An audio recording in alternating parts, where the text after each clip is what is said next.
Hello, gents. Why did I just say gents? I never say that word ever. But if you don't know who I am, my name is Shook. I make content for NBA. These videos they get posted to this Reddit right here. I make updates with all the news that comes out throughout the day. You can ask me questions leading up to lock about the slate. As always, that'll be linked down below. And then if you ever need to get a hold of me privately, you can get a hold of me on Twitter. That Brooklyn game, wild. You can get a hold of me on X right here. I'll have that link down below too. And then if you're looking for more in-depth content, sportsbook plays, anything you need, I will have my Discord link down below as well. Let me just make sure no underdog stuff came in before we make this video. And then we'll look at my lineup from 2 days ago. How about that Montes Buzelis call in the video last night?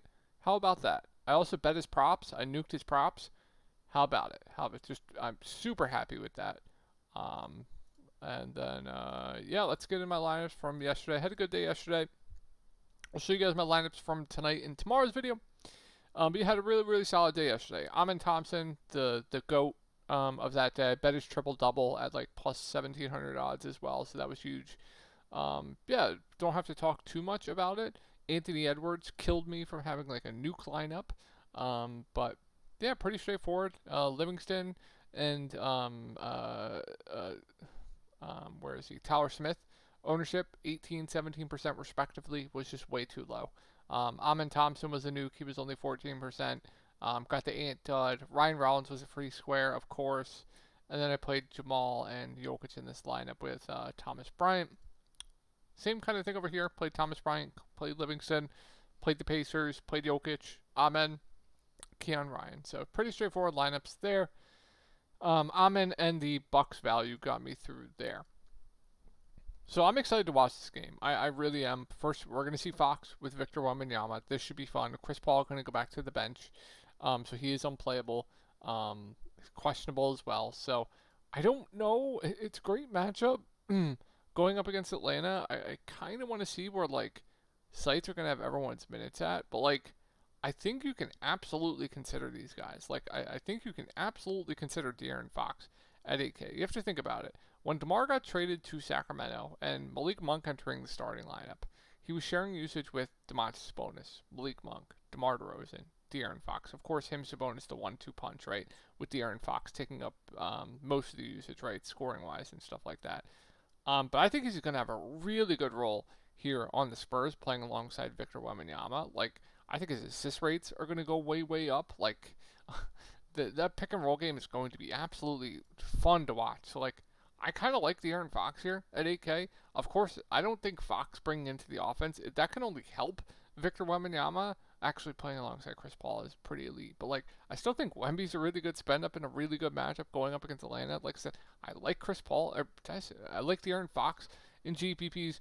Vassell going to take a hit usage-wise with De'Aaron Fox in the offense. So I still think he's fine. I still think he's playable. I think ownership's going to dictate on what I want to do with Devin Vassell tomorrow. Like, if he's low owned, I'm fine taking shots there. If he's really popular, I think you can make the argument to fade. Because, like, when we start getting, like, trades and this stuff, trying to figure out yourself what these rotations are going to look like, what the usage is going to look like, and, like, you have chalk pieces, you can have quite a bit of an edge there. Vassell's still going to get his, like, I would say, like, 15 shots up. Like, by no means. I still think he's a solid point per dollar play, but, like, you have to understand, throwing De'Aaron Fox in this lineup instead of Chris Paul, it's just so much more usage that De'Aaron Fox has, and it's going to take a hit on pretty much everyone here. But it's a great matchup, so, yeah, I think the top three guys are solid. Castle at 5-3, going to take a hit to him. I think he's priced right. Not going to play Harrison Barnes. Sochan's minutes, they're all over the place. She'll play around 20 minutes. I think we'll have better value opening up later. Keldon also going to take a hit, but playable. He's 4.4K, which was a little bit cheaper. I think that's mainly it. I think my main interest here is in Victor Wembanyama, De'Aaron Fox. Moving on to Atlanta, not the best matchup here, specifically for Onyeka Okongwu, but yeah, 9.6K Trae Young in what should be a pace-up spot going up against the Spurs. Atlanta they play really fast. Sign me up for that. I think he's a really good spend-up. Probably going to get you close to a double-double. So, liking some Trae there. I think Dyson Daniels is priced right. Onyeka Okongwu, I'm not as excited about. We still have Capella out. Should play around 30 minutes, just not the best matchup going up against Victor, of course. But he has a ceiling. I think ownership, again, kind of going to depend on what I want to do there. I'm not as excited about Onyeka Okongwu, though. DeAndre Hunter has a massive ceiling. She'll play around 30 minutes. I have no issue with him. I think he's fine. Just like filler piece for me. I don't think I'm going to get to this value. Well, I will mention Zachary as a playable value. Should see mid-20s minutes. Has really turned it on of late. I don't mind that. Just going to depend on what other value opens up later for him. All right, let's move on to the Bucks. And here we go again. Giannis questionable. Dame questionable. Brook Lopez probable. Bobby Portis is probable. And then we have Chris Middleton. He could get traded tonight, so we'll see if he's going to be with the team. I saw reports of possible trades happening, so he could be gone. But if we get Giannis and Dame out, we know what to do, right? As long as they don't punt this game, like I said they were going to do last time, as long as they don't punt it and they want to win this game, then we know what to do. Then Bobby Portis becomes an absolute nuke. He would look phenomenal. These values, Ryan Rollins, if he starts at the point again, I'd like quite a bit. He'd be a really good value, although the minutes were a little bit concerning last game. They could always go with like a DeLon. He didn't sub in until till the second quarter. Then he played a bunch in the second half. And then, we'll just see who starts. Like, then we can start looking to like Gary Trent Jr., Taurean Prince, like I said, Ryan Rollins, and then just see who starts. Andre Jackson would be playable. Brook Lopez gets a big uptick in usage. Really good matchup for him, right? So we could have some potential really good plays. I think the main plays here would be like Brook Lopez, Bobby Portis would look great, whoever starts at the point, and then Prince, Gary Trent. Then if we get Giannis and Dame in, everyone healthy here, I absolutely love Giannis. Great spend up. I still think Dame's pretty solid. Brook Lopez, just a GPP only play, but still of interest there. Bobby Portis would be priced right. Chris Middleton would be a good contrarian value just because the price point's so cheap. I wouldn't be as excited about like Taurean Prince, Gary Trent, but they would be playable. All right, moving on to Charlotte. Fine spot here going up against the Bucks. Mitch is questionable. I would think he plays here. He was questionable last game and ended up giving it a go, but Charlotte ran a really tight rotation. They played their starters into the ground. So, I don't think Miles Turner's an optimal play tomorrow. I don't think he's going to be popular, but I did shout him up against Washington. Only 2% owned that slate. Now you have a much tougher matchup going up against the Bucks here.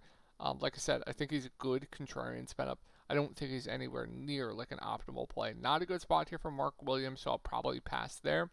Then we get into like the value, Nick Smith, Mitchich. If Mitchich plays, I think he's a good value. Now that the price point has dropped.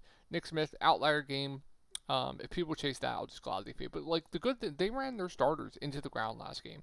Nick played a ton. Josh Green played close to 40 minutes.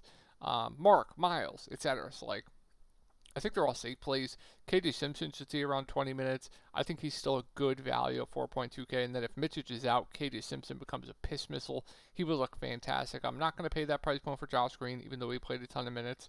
And then, just keep an eye on the Mitchich news. If he's in, I like him for value. Nick Smith's playable. If he's out, KJ Simpson becomes one of the better value plays on the board. Assuming he starts, and then you'll probably see some run for like Isaiah Wong there. All right, Cleveland, I wouldn't be shocked if we see a bunch of Cleveland guys sit tomorrow. So this is the early game. I'll make updates when we do get the news. I think we could see some guys rest here. Going up against Detroit, they're on a back-to-back. They all played huge minutes tonight. I think it's setting up for a couple of these guys probably sitting tomorrow.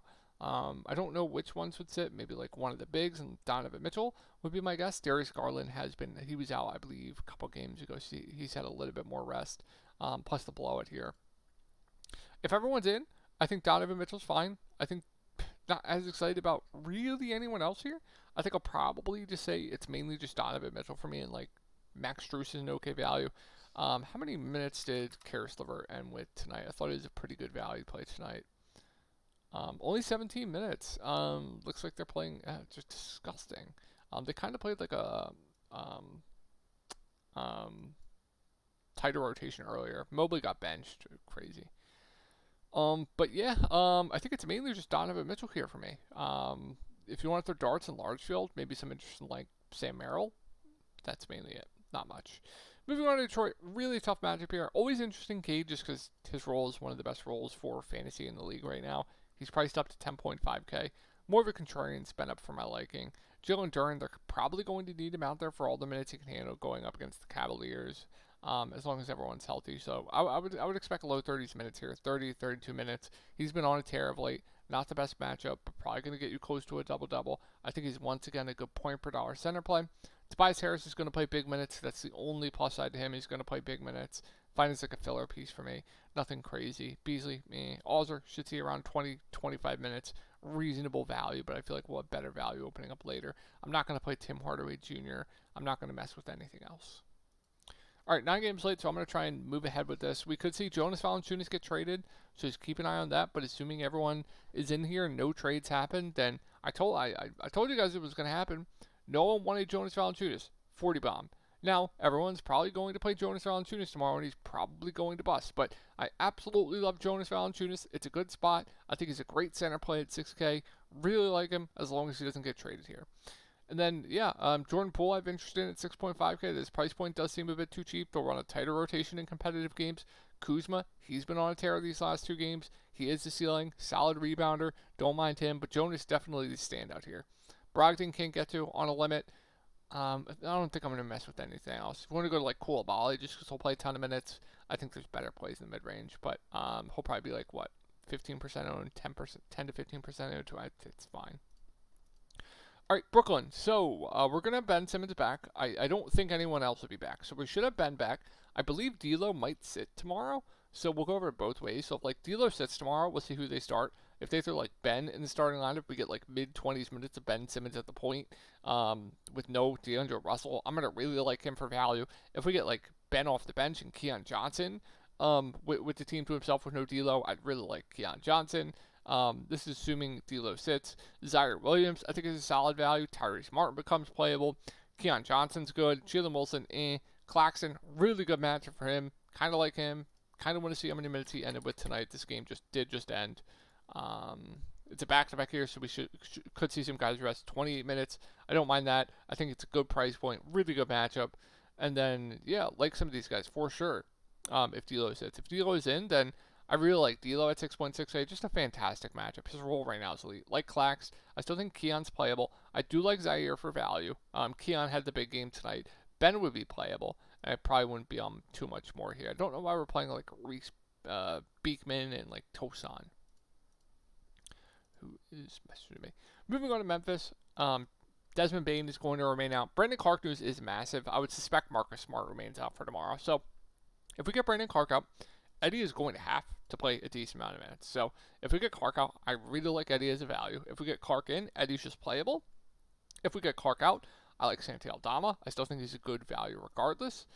Wells is playable at 4K. Kennard is playable. Not standout values, but I think Kennard is a really good value as long as no other nuke value opens up later. John Morant, I like as a contrarian spin up. Jaren Jackson Jr., I really like both the top 2 guys here. And like I said, keep it on the Clark news. Could open up Eddie. I think Aldama is a good value regardless. I think Kennard's solid. And then, just keep an eye on the Clark news. All right, moving on to Toronto. RJ Barrett going to remain out. Jakob Poeltl got injured tonight, so if he's out, Kelly Olynyk's going to shoot.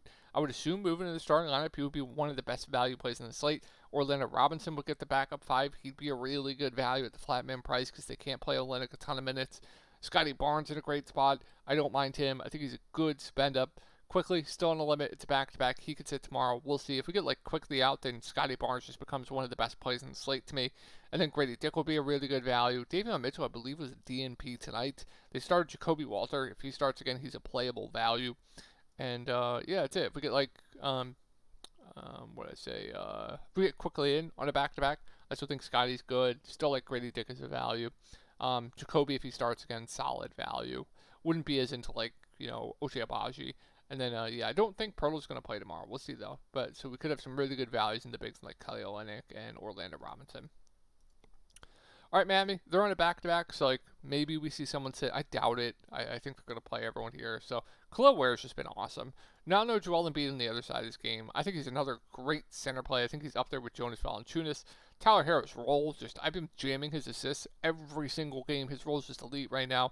Fine matchup going up against the Sixers here, so I like him. Bam Adebayo is fine. I prefer Tyler Herro, and I prefer Ware point per dollar, but all really solid plays here up at the top. Jovic has been incredible of late. I don't mind him. Terry Rozier is a massive chalk bust tonight, which means no one's going to play him tomorrow. Like him as a bounce back candidate, as long as the ownership's low. Duncan didn't play any minutes, and I don't mind Jamie for value at 4-4. All right, moving on to Philly. So Joel Embiid is going to be out for tomorrow. Paul George, I would suspect, comes back. He was a full participant in practice. And then we'll see about everyone else. Caleb Martin obviously got traded. We'll see about everyone else here. So, which will it be though? And if Paul George plays and he's not on a limit, he's a really good point per dollar play. I love Maxey, regardless at 10K. Kelly Oubre gets a big bump. Now he is almost 7K. I would prefer Paul George out there. Yabu, not as excited about. And then if we get like thinner here and like Paul George is out, and then we get that similar situation to the other day, and like Doutman's in the G League, Nance is in the G League. I'll have to check after this video. But if they have like a couple 8 available bodies here, then we know what to do. Then we're jamming like Ricky Council, Justin Edwards, Tyrese Maxey, Kelly Oubre would be fine. Yabu would be playable. Right, so really just a wait and see approach right now. Paul George and then seeing if they have any of these G Leaguers available is going to be massive. All right, last 3 games of the night. Moving on to Chicago. We'll see if anyone gets traded. We could get some trades here with like Lonzo Ball. So we will have to see. Things could change. But how about that Buzelis call? How about it? I like him as a value again tomorrow. It's just unfortunate. I don't think you're going to get him low owned tomorrow. I really don't. Back to back here, we could see like Jalen Smith potentially rest. That would just boost like Patrick Williams, Montes Buzelis. Not really into like Lonzo Ball at 5K. I think Io's fine. Kobe White fine. Josh Giddey fine, although the minutes are up and down. Vooch, not really the greatest matchup here. So I'm not really into too many of these Chicago guys tomorrow. Unless we get like a ton of guys out, right? The traded guys, they're not going to play until they go up against like the Warriors in a couple days. Then we get to Minnesota in a great matchup. I don't know how you don't play Minnesota tomorrow. I think Anthony Edwards is one of the better spend-ups on the board. Rudy Gobert should have to play a ton. Price point's up, but I still think a good play. Great matchup for him. I absolutely love Naz Reid at 6.3K. Mike Conley's a playable value. I think there's just so much to like here on these Minnesota guys. I think Ant and Naz Reid my favorites point per dollar. And yeah, it's going to do it. Nikhil, priced right. I think I'd rather play Mike Conley. All right, Warriors, great matchup here. Andrew Wiggins and Draymond Green are both probable here. I think it's just Steph. I know it's a phenomenal matchup. I just hate trusting Steve Kerr. I think it's mainly just Steph. I think he's a fantastic GPP play tomorrow. Draymond at 5.9K in his first game back, played 29 minutes. I think that price point's a little bit too cheap. You could see like a massive, I don't know, like 7 point, like 10 assists, like 9 rebound game from him, I suppose. Wiggins is priced right. Post is playable at 3.8K, but the minutes, they could always troll his minutes. I guess don't mind. I think Looney's a good value. I think he'll probably play around 20 minutes regardless. Good point per minute guys, so I don't mind the bigs there. I think outside of Steph, the bigs are probably my favorite plays. Pods should see low 20s minutes. I think he's a reasonable value. So, yeah, mainly Steph in the value here I'm looking to. And then on Utah, I think there's some pretty good plays here. No Colin Sexton. Lauri Markkanen's questionable. If Markkanen's out, then, Keontae George Clarkson, they're going to have to play a ton. Like him regardless. Really like both the guards here. Walker Kessler, I really like if Markkanen's out. John Collins becomes a lot better. He'd be a good play. Then like Filipowski, etc. We'll see who starts for Markkanen. They could do. Cody Williams is out as well. So like one of like Svi, Bryce, or Filipowski probably starts. So they can go like Micah Potter. I believe Micah Potter started in some places in that situation as well. So whoever starts would be playable. And then more minutes for like Filipowski, Svi, etc. Come on, Wheel of Death. Because he's been DMPing. Yeah, if Mark's in, I still really like the guards and like Keith, Jordan Clarkson. Still have interest in like John Collins. Markkanen does seem a little bit too cheap. Walker Kessler would be playable. Main interest here would be the guards. Oh, I like Collier too, with no Sexton as well. They're just going to have to play the guards a lot more. So I really like Collier as value. All right, Pels, Brendan Ingram going to be out. This game should be pretty good for DFS purposes. I think Zion's a good play. I would prefer Aaron Gordon to be out on the other side of this game because then he'll get Michael Porter Jr. on him. It would be absolute Swiss cheese for Zion. So I would prefer Aaron Gordon to be out, but I still think he's in play in GPPs. Man, 8.1K for Trey Murphy. It seems like a lot, but I mean, playing close to 40 minutes, just shooting the ball 20 plus times a game. Still think he's reasonable. I still think he's solid. I still think CJ is solid. Alvarado came off the bench. He's priced right. What were they doing? They played Karlo Matkovic 30 minutes, and they played Missy like 34. I don't know what we're doing there. I really don't. I don't know what to make of that. I think Hawkins' minutes will uptick a little bit. He came back from an illness, so I think they were keeping it easy on his minutes there. And Javonte Green started. He's a solid value. They could change up the starting lineup. Like, I wouldn't be shocked if like a Alvarado starts tomorrow or a Hawk. If that's the case, I really like if one of them starts. Denver, Jokic, best spend up on the board. Jamal, what are we doing with the Jamal price? Jamal Jokic are two of the best point per dollar plays in the slate. Michael Porter Jr. was absolutely fantastic last game. Going to play huge minutes. It's a great matchup, rematch here. I still think he's solid. Christian Braun, super safe, just going to play big minutes, especially if Aaron Gordon's out. If they have no other options, you're going to need some Denver tomorrow, especially if Aaron Gordon's out, because they're going to play these four just massive minutes. So, like, if Aaron Gordon's out, this Denver team looks great. If Aaron Gordon's in, I still think they're really good. Aaron Gordon himself will be playable for value. Julian Strawther is playable as well, especially with Peyton Watson out, so I don't mind that. All right, that's going to do it for the slate, guys. Hope you guys had a great night, and I will talk to you all in the next video.